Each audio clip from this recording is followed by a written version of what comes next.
Monica Marx is a Tunisia affairs analyst and a professor of Middle East politics at New York University Abu Dhabi. She joins us now from Dubai. Monica, welcome to the program.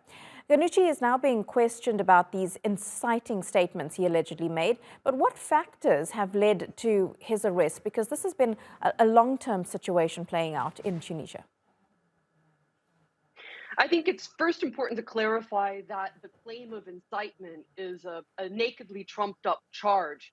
Ghannouchi says that Kais Saied and the supporters of his self coup might be creating the conditions for a civil war if they continue marginalizing not just the Ennahda party and not just political Islam, but also the left, he mentions, and all components of Tunisia's political landscape.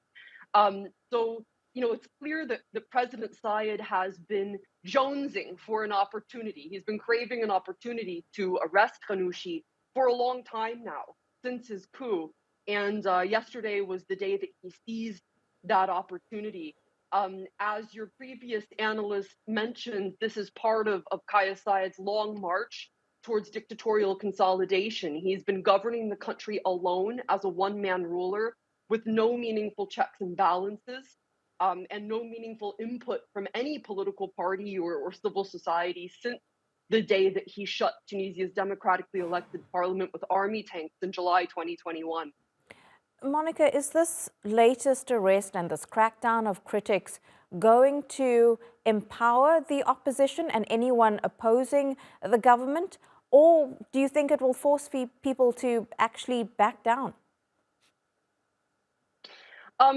I think that this won't meaningfully change the state of play very much. Kais Saied has gotten away with arresting all of the other main leaders in Ennahda and Tunisia's political parties across the ideological spectrum. There are approximately 20 political prisoners from the left, from trade unions, from journalists, business people, including Ennahda, who are currently languishing in Tunisia's jails. And Western democracies have not clearly ring-fenced human rights or political pluralism, and there hasn't been a unified popular backlash.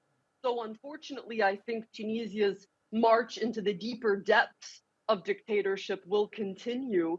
The economy will likely continue to languish until a critical mass of Tunisians protests, maybe like they did in 2011, but we don't seem to be anywhere close to that. So the future looks bleak indeed for Tunisia, and certainly for political pluralism and rights and freedoms in what was once the only success story of the Arab Spring.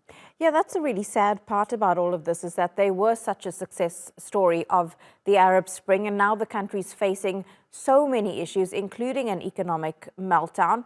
What is the regional impact from what's happening in the country right now? Italy and Tunisia's other European neighbors to the north are single-mindedly focused on preventing as much migration from Tunisia as possible. Tunisia is displacing Libya right now as the main point of departure for the central Mediterranean migration route, the world's most dangerous. So that's Europe's main priority, preventing as much migration as possible, including of legitimate refugees and UNHCR certified asylum seekers. So a lot of those people are also languishing in prison now with no clear charges or due process. Regionally, most of the rest of the region just want to see Tunisia stable. Everyone, it seems, from Western players to the Arab Gulf, is now focused on kind of the bare minimum, just seeing stability in Tunisia. And it seems that human rights and political pluralism and certainly democracy are on almost everyone's back burner, sadly. Monica Marx, great to get your analysis on this crisis in Tunisia. Thank you so much for your time.